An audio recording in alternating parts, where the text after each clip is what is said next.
Welcome to Financial Behavior Thought Leaders. I'm Mary, and this podcast takes you beyond the scenes with top speakers in financial services. So whether you're a financial advisor booking a client event, an event planner looking for the perfect keynote, or a financial professional wanting to learn from industry thought leaders, you're in the right place. Today, we're featuring Dr. Kristy Archuleta, one of Financial Behavior Keynote Group's exclusive speakers. Dr. Archuleta is a licensed marriage and family therapist, a certified financial therapist, and a professor of financial planning at the University of Georgia. She's internationally recognized as a trailblazer in the field of financial therapy, and she's co-founded both the Financial Therapy Association and the Journal of Financial Therapy. She's leading the way in integrating mental health and personal finance. In this episode, we're going to explore her journey to the stage, dig into her powerful keynote, Managing Financial Stress and Anxiety, and hear a story straight from her talk that will stay with you long after the episode ends. Welcome, Kristy. We're glad to have you today. It is great to be here, Mary. So, Kristy, before we get into your keynote, I want to hear how you got started in your career and what led you to the stage. Yeah, how long do you got? Oh, yeah, these episodes are supposed to be short. Okay, so we'll do the abbreviated version. I really getting into this career, I had a passion for helping people and was largely driven by the family that I grew up in, very service oriented, very community focused, and that had a heart for helping others. So that was one of the things that really drove me to wanting to be a marriage and family therapist. And then I just grew up in a really wonderful family. And I wanted other people to have families like mine, to be real honest. And I had an interest in finance and business, and I didn't really know how to integrate the two. I knew at some point I would probably own a farm business because I'm going to eventually one day maybe inherit one because I grew up on a farm. So that's what my family does. And I actually went to a talk in college. So I was an undergraduate student. I'm probably a sophomore, maybe a junior. And I I hear this couple who were speakers. They had come in for an event and they were both licensed marriage and family therapists. And they were talking about marriage. And as a family science undergraduate student who was also minoring in business management, which was kind of odd, I think, for my college advisor, but that's okay.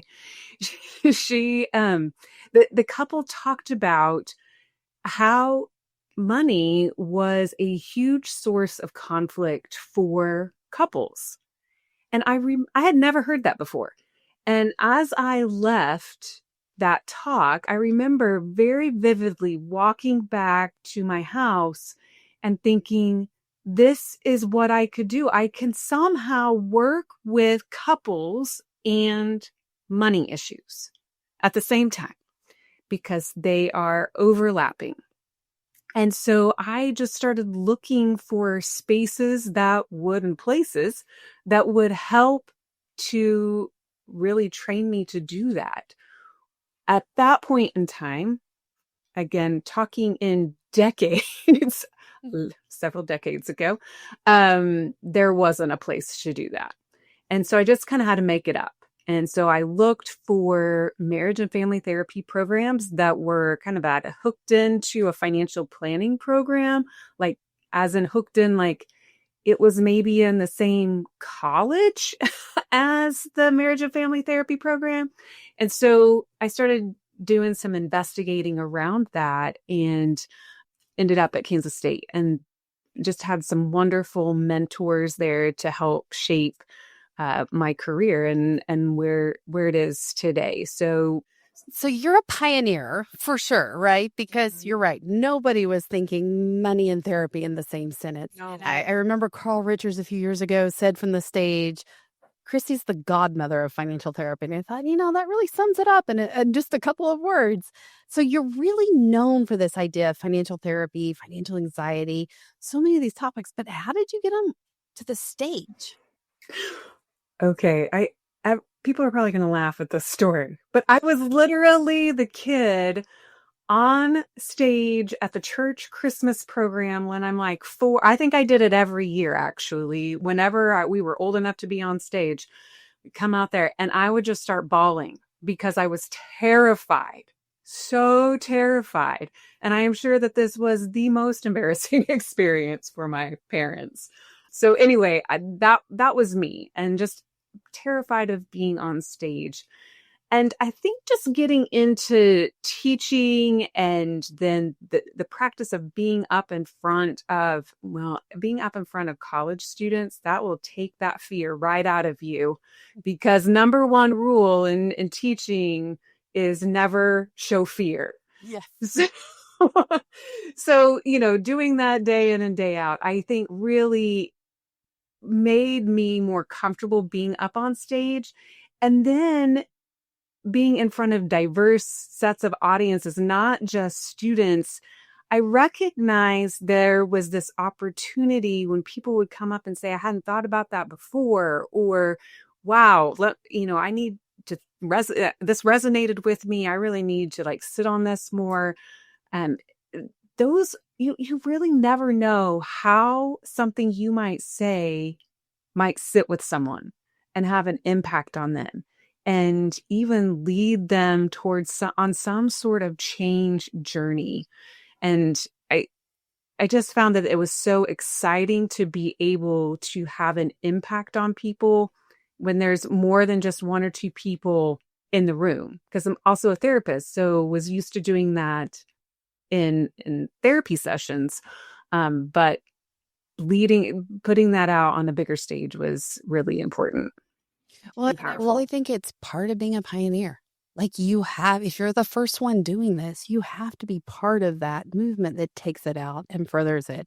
And so that leads to my second question here of your work. And like we said, financial therapy, financial anxiety, but also couples and money. And you really do an incredible job integrating mental health and financial planning. Why are these areas so important for today's financial advisors? Oh, wow. I think that we see these things all of the time, whether you want to recognize that they're there or not. There's always an underlying aspect of whatever is going on. And so it's really just tapping into that. And I think my therapy training taught me that. So, what are those underlying issues or underlying mechanisms that are prompting this to keep going on and on? How does that affect how a person is showing up? How does it affect how they're interacting with one another?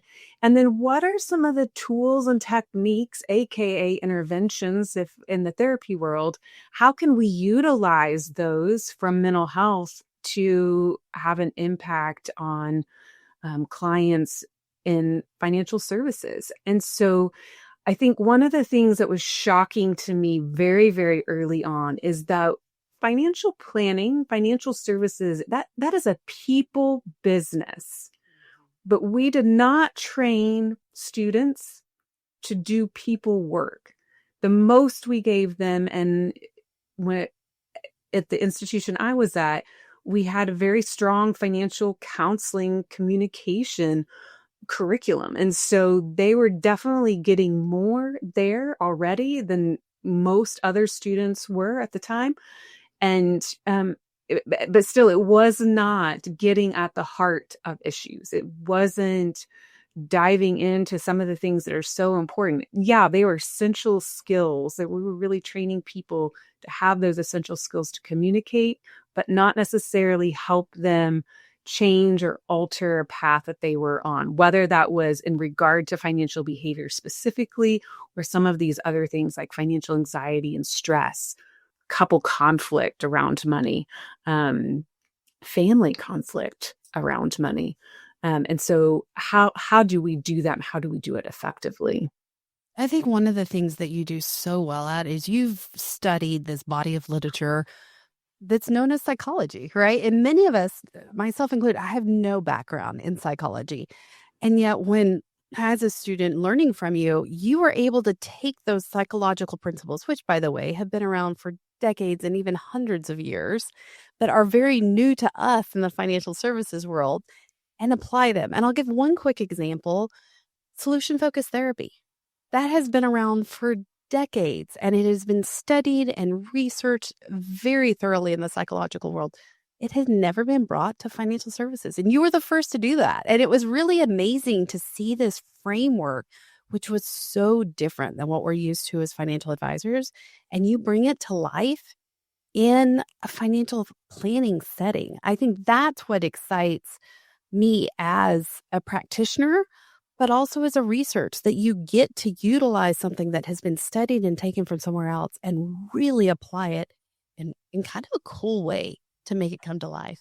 Yeah, I think that's one of my favorite things to do is make something that's kind of conceptual and make it very applicable and so you can take it and put it into practice.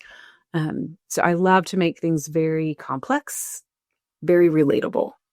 I love it. And that's actually leading into our next question, because you've spoken at universities, national conferences, private firms, client events. So when planners book you, what do you think most resonates with your audience? And what's the impact that you specifically bring to the room? Well, I would probably say, give you my answer that I just gave, is really making some complex, what might seem like complex topics, very relatable, implementable, if that's a word. So very practical, like how do you do this? It's not enough to say, for example, you have this cognitive bias. What is it that you're going to do about it? Or you seem to have a lot of conflict around money. What can you actually do in that moment to help your clients get over the stress, or not get over, but work through the stress, work through the anxiety, instead of just ignoring it and pretending like it's not happening, because it's something that's always going on. It's not necessarily something that you were trained, because that's not how our programs are set up. But how can you work with the humanness of people that is constantly present, because they're humans? Yeah, totally. And I think you can do it from a stage. I've seen in your presentations how you can really bring a room in almost like you're in a therapy session, but not with the awkwardness, right? Like you're really able to make it a comfortable space to talk about some really, really hard topics that most of us as advisors or professionals shy away from. And yet you can bring up those topics that actually we do see, whether we want to see them or not, they are there. And I think that's the beauty of having your background on a stage, is making hard things normalized and being okay with clients crying. I remember one time I had a planner who said, "Oh my gosh, I had a client cry in my office. Do I need to turn them over to a therapist to get help?" And I was like, no, you just need to learn to be comfortable with crying. It's okay, right? So that adding that human element, I think, is important. And when you bring it to stage in a way that is unique. The other thing you bring to stage, and one of your most popular presentations, is called Managing Financial Stress and Anxiety. Tell us about that. Yeah. So really the core message here is distinguishing financial stress and financial anxiety. So kind of depending on how much you know about the topic, you're always probably working with someone who's experiencing some sort of stress and anxiety, because that's just part of being a person. Yeah. And specifically, I've gotten into studying financial stress and financial anxiety, and they're not the same. We often talk about them in practice and even in research as the same, and they are very clearly not the same. And so what I want people to take away from this is to be able to distinguish financial anxiety and stress from one another, not just for your clients, definitely for your clients, but also for yourselves, because how you show up in the room with your clients actually might have an impact on how anxious or stressed they are. So I have some colleagues who have done some research in this area, and demonstrates that how you as an advisor show up in the room actually has an impact. So if your stress is up, your client's stress is going to be up. And so having to not just only navigate your client financial anxiety and financial stress, managing your own anxiety and stress is also really important. So it's kind of like a 2-for-1 type of deal here. And so I ask people to assess their financial anxiety and their financial stress, because I do think that the best way to learn is through yourself. And so if we're picking up the pieces that are picking up the parts about ourselves and understand ourselves better, it not only makes us better, for our clients, it also helps us. It also helps our clients. So you can use these same tools with your clients. Absolutely. And, I think that's the big part is understanding yourself. I mean, at the end of the day, we so often as advisors think, oh, it's all about the client. It really starts here Yeah. and works outward. So can you share a story from your talk that really resonates? Yeah. So one of my favorite stories that I talk about actually come out of our clinic at the University of Georgia called the Love and Money Center, formerly known as the Aspire Clinic. But I actually have two stories. So one story I actually have nothing to do with because it happened before my time, but is so, I think, poignant of this issue of stress and anxiety. So there was a client that came in and was seeking services from a therapist, and they were really working on their just managing stress. So stress management types of techniques. And the client was just didn't seem to be getting any better, and had shared with the therapist that they were really stressed about their financial situation and getting into graduate school. And they didn't really know how they were going to be paying for it. And so they continued to work on these stress management tools and techniques like a therapist would do. And therapists, by the way, are not trained to work with financial issues. And so the cool thing about our clinic is that it houses both marriage and family therapy or couple and family therapy students, as well as financial planning students. And so the couple and family therapy student invited a financial planning student to come in and do some co-work with them. And the financial planning student came in and said, told them all about student loans and how you didn't need good credit score to apply for federal student aid. And that was one of the things that the student was really anxious, that was very stressed about. They didn't have a very good credit score. And their stress went away almost immediately because of this sense of like, I don't have to worry about this anymore because this isn't something that I need to be stressed out over. I've been stressed for nothing. Yeah. Problem solved. And so I think that's a really powerful tool in looking at financial stress. When the stressor is taken away, the stress goes down. Anxiety looks a little bit different because there's always kind of this underlying anxiety that's happening or worry that's happening that doesn't ever go away. And so we had another client come in to the clinic, except that this time they were a financial planning client, and they were actually seeking services also at the same time from a couple and family therapy student. And so the financial planning student kept working with the client, and the client, the financial planning student asked the client, said, "Hey, have you ever told your therapist that you're, really stressed or really anxious about your financial situation?" And they said, "No, no, I've never even thought about doing that." And they're like, "Well, what are you, oh, okay, what are you working on with your therapist?" I said, "Well, we've been working on stress and anxiety, ways to manage that." But it never occurred to me to tell my therapist that it was about money. So it gave a really cool opportunity for those two students to work together and to collaborate on that client. So I tell that story because clients don't know what it is that they're really dealing with. Is it financial anxiety? Is it financial stress? Who do I tell this to? Do I tell this to my financial professional? Do I tell this to my mental health professional?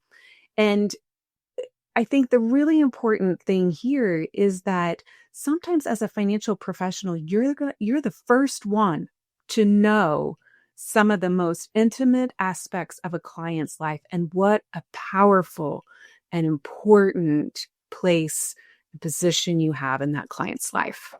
Absolutely. Well, I appreciate everything you've done. But before we wrap up, I want to give our listeners one more chance to get to know you. You have co-edited Financial Therapy, Theory and Practice. You've also co-authored Financial Planning and Counseling Skills, and you have a new book on your way. So there is a lot of writing up, but I want to know about what's unique about you and maybe your creative and writing process that most people don't know. I think one thing about my creative process, and I don't get to do this as much as I would like to do because I'm too far away, but I was telling you about our family farm. Mm-hmm.